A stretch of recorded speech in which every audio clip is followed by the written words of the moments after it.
This short clip will introduce you to the two separate lives we live, through our internal and external self. Firstly though, a question.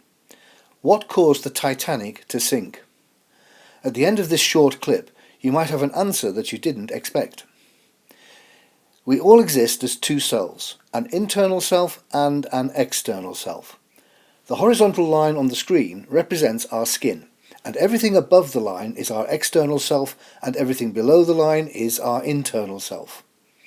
Let's start with our external self.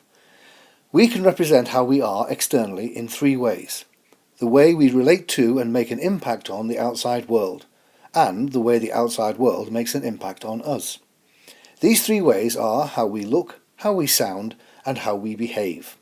For example, if we look lively, sound lively, and behave in a lively manner, then we are likely to come across to others, our external world, as a lively person. By contrast, if we look unhappy, sound unhappy, and behave in an unhappy manner, people will have a view of us as unhappy. So that's how we present ourselves to the world, through how we look, how we sound, and behave. We also have an internal self, the way we are within ourselves, under our skin. We call this our internal state. This also consists of three factors. They are how we feel, how we think, and what we believe.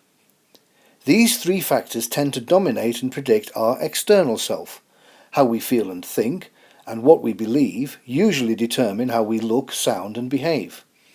If we want to project and present a more positive external self, for example happy, enthusiastic, and confident, then the best way to do that is to have a similar internal state. If your job requires you to be a positive person, then you have to look, sound, and behave in a positive way. That is so much easier if you feel positive, think positively, and believe positively in yourself and the situation. If in contrast you feel and think negatively, or have negative beliefs about yourself or the situation, then it is very hard and quite stressful to present yourself externally in a positive way. It won't come naturally, and to some extent you'll have to put on an act to do it, which will be wearing and hard work. So the best route to a healthy external self is to develop a healthy internal self.